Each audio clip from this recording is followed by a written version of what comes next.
എല്ലാവർക്കും ജയാസ് കിച്ചണിലേക്ക് സ്വാഗതം. ഇന്ന് നമുക്ക് കുറച്ച് ചെറിയ മത്തിയാണ് കിട്ടിയത്. അതെല്ലാം വെട്ടിക്കഴുകി കൊണ്ടുവച്ചിട്ടുണ്ട്. ഇത് നമുക്ക് മത്തിപ്പീര ഉണ്ടാക്കാം. മത്തിപ്പീരയുടെ അരപ്പിന് വേണ്ടി ഞാനൊരു മീഡിയം സൈസ് തേങ്ങയുടെ അരമുറി തേങ്ങ തിരിഞ്ഞതുണ്ട്.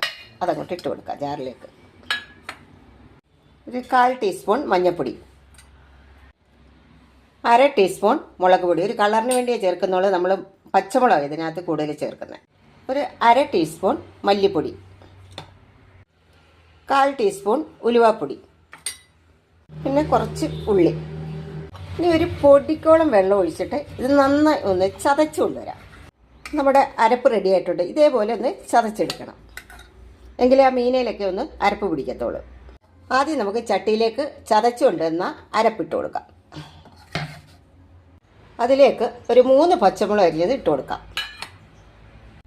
1 ഇഞ്ച് നീളത്തിൽ ഇഞ്ചി എടുത്തത് ചെറുതായിട്ട് അരിഞ്ഞത്, പിന്നെ ഒരു ചെറിയ സവാള കുത്തി അരിഞ്ഞത്, കുറച്ച് കറിവേപ്പില, കുറച്ച് തോട്ടുപുളി. അത് വെള്ളത്തിലിട്ടിരുന്നത്, അത് ചെറുതായിട്ട് നമ്മൾ അരിഞ്ഞ് വേണം ഇതിനകത്ത് ചേർക്കേണ്ടത്. പിന്നെ വേണ്ടത് പാകത്തിനുള്ള ഉപ്പ്. എന്നിട്ട് ഇതെല്ലാം കൂടെ ഒന്ന് നമുക്ക് മിക്സ് ചെയ്തെടുക്കാം. ഇങ്ങനെ ഞവടി ചേർക്കണം.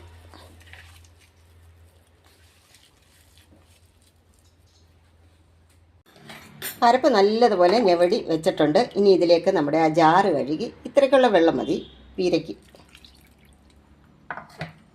അപ്പം നമ്മുടെ അരപ്പ് റെഡി ആയിട്ടുണ്ട്. ഉള്ളി ഇഞ്ചിയൊക്കെ ചേർത്താൽ ഈ പീരയ്ക്ക് നല്ല ടേസ്റ്റ് വരത്തുള്ളേ. ഇനി ഇതിലേക്ക് കഴുകി വെച്ചിരിക്കുന്ന മത്തി ഇട്ട് കൊടുക്കാം. പീര ഒന്ന് തുറന്നു നോക്കാം.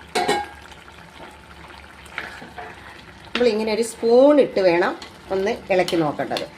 ഇനി ഇതിലേക്ക് കുറച്ച് കറിവേപ്പിലയും 1 ടീസ്പൂൺ വെളിച്ചെണ്ണയും ഒഴിച്ചു കൊടുക്കാം. അപ്പോൾ ഈ പീരയ്ക്ക് നല്ല ടേസ്റ്റായിരിക്കും.